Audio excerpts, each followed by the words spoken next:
সারা দেশে যে যেখানে আছেন আপনারা নেমে আসুন, আপনারা অবরোধ অবস্থান বিক্ষোভ তৈরি করুন গোটা সংস্কারের জন্য। সেই আন্দোলনের জন্য আজকে যদি আমাদের জীবন দিতে হয়, আমাদেরকে জীবন দিতে হবে। কোটার জন্য জীবন দিলে তাহলে চাকরি করবে কে? আপনারাই বিবেক খাটান।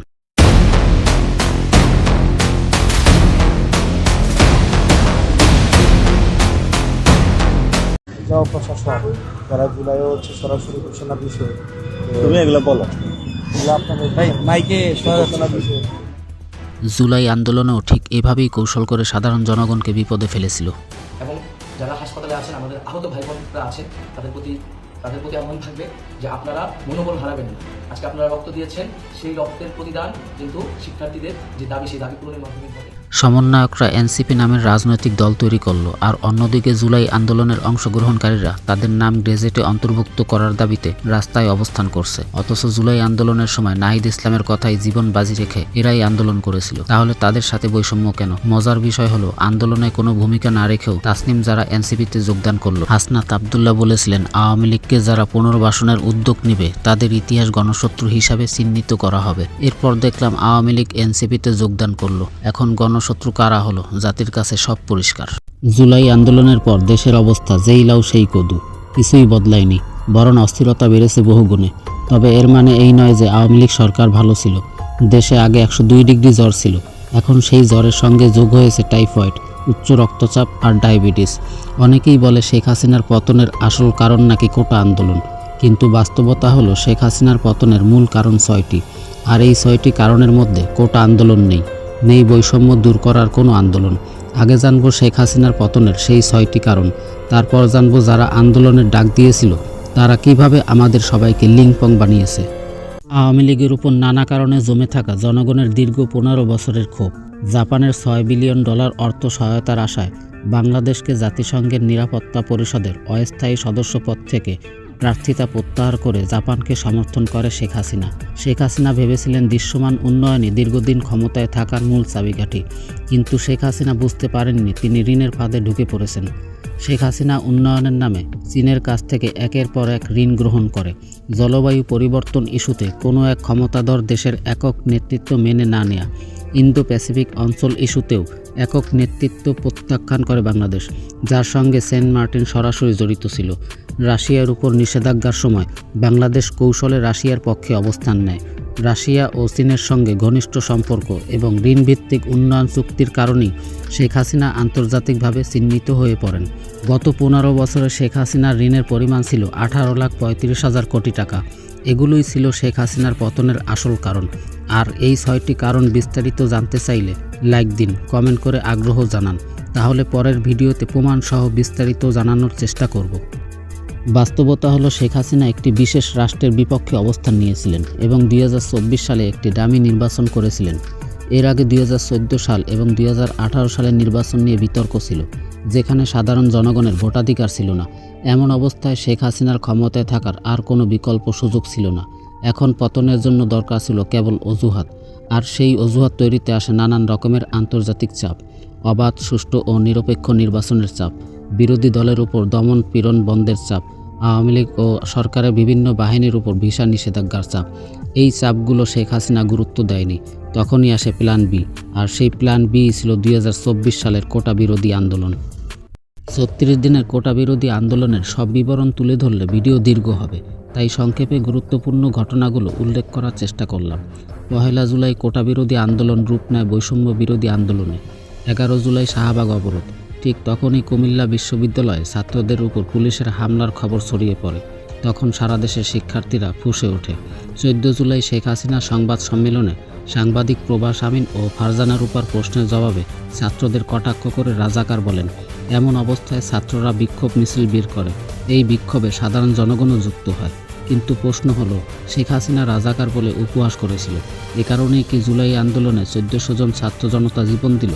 সমন্বয়কদের ডাকে সাধারণ জনগণ কেন রাজপথে নামল? জনগণ কি ভুলে গেছে শেখ হাসিনা এর আগেও জনগণের সাথে উপহাস করেছিল? সাধারণ জনগণ যখন অর্থের অভাবে বাজার করতে না পেরে হিমশিম খাচ্ছিল, তখন শেখ হাসিনা বলেছিলেন পেঁয়াজ ছাড়াও রান্না হয়, মিষ্টি কুমড়া দিয়ে বেগুনি বানানো যায়, কাঁঠাল দিয়ে গরুর মাংসের অভাব মেটানো যায়, ডিম সস্তা থাকলে বেশি করে কিনে সেদ্ধ করে ফ্রিজে রেখে খাওয়ার জন্য। কাঁচামরিচের দাম যখন 400 থেকে 1200 টাকা, তখন শেখ হাসিনা জনগণকে শুকনা মরিচ ভিজিয়ে খেতে বলেছিলেন। এগুলো কি সাধারণ জনগণের সাথে শেখ হাসিনার উপহার ছিল না? তখন কি জনগণের খারাপ লাগেনি? তখন কেন ছাত্ররা জনগণের হয়ে রাস্তায় নামেনি? নাকি তখন গ্রিন সিগন্যাল আসেনি? আবু সাঈদের বুক পেতে দেয়া, মুখদের পানি লাগবে পানি, কোটার বৈষম্য, রাজাকার উপহাস, এগুলো যদি সরকার পতনের আসল কারণ হয়, তাহলে পিলখানার ঘটনায় 57 জন সেনা অফিসার নিহত হলো। হেফাজত ইসলামের শাপলা চত্বরে শেখ হাসিনার সরকার লাইট বন্ধ করে যেসব ঘটনা ঘটিয়েছিল, আওয়ামী লীগ বিনা ভোটে 3 বার সরকার গঠন করে, দুর্নীতি, চাঁদাবাজি, বিচার বহির্ভূত কর্মকাণ্ড, রূপপুরের বালিশকাণ্ড, কানাডার বেগমপাড়া, আওয়ামী লীগের এই অনিয়মের তালিকাগুলো কষ্ট করে একটু গুগলে খুঁজে দেখুন। এই তালিকা খুবই দীর্ঘ, তাই উল্লেখ করতে পারলাম না। 57 জন সেনা কর্মকর্তার মৃত্যুতে আপনার বিবেক জাগেনি, কিন্তু মুগ্ধ আবু সাঈদ নিহত হয় আপনি ঘরে থাকতে পারেননি, আপনার বিবেক নাড়া দিয়েছে। এরকম আবু সাঈদ মুগ্ধ গত 15 বছরে হাজার হাজার আবু সাঈদ হারিয়েছে বাংলাদেশ।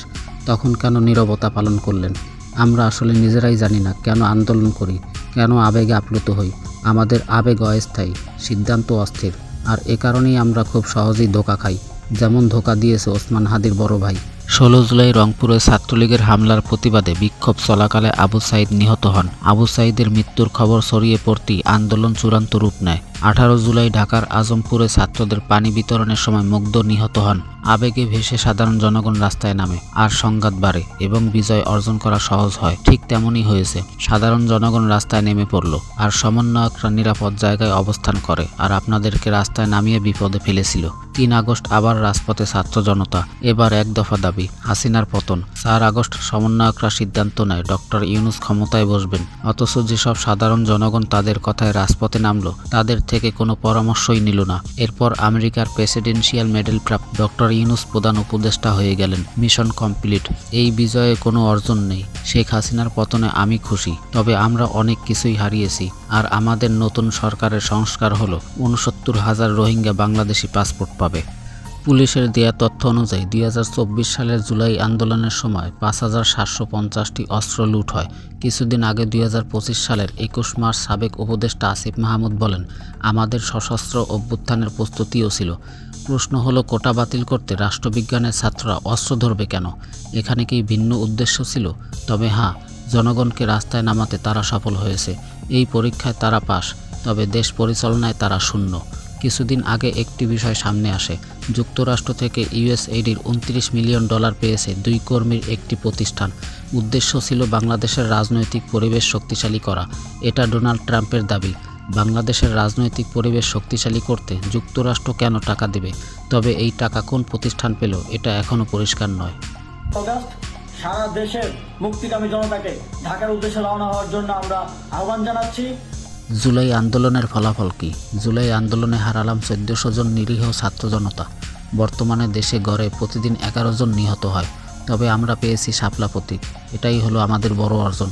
কোটা বিরোধীরা কোটায় উপদেষ্টা হলো, ওয়েস্টিন হোটেলে হাঁসের মাংস খাওয়ার সুযোগ হলো, বিদেশ সফর করার সুযোগ হলো। কোটা বিরোধীরা কোটায় চাকরি পেল, আওয়ামী লীগ পুনর্বাসিত হলো, আর জনগণ হলো লিংপং।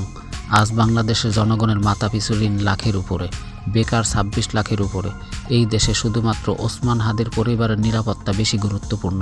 সাধারণ জনগণের নিরাপত্তার বিষয়টি কেমন তা জানি না, হয়তো গুরুত্বহীন, কারণ প্রতিদিন গড়ে প্রায় 11 জন নিহত হয়, অথচ এটা নিয়ে কারো কোনো প্রতিবাদ নেই।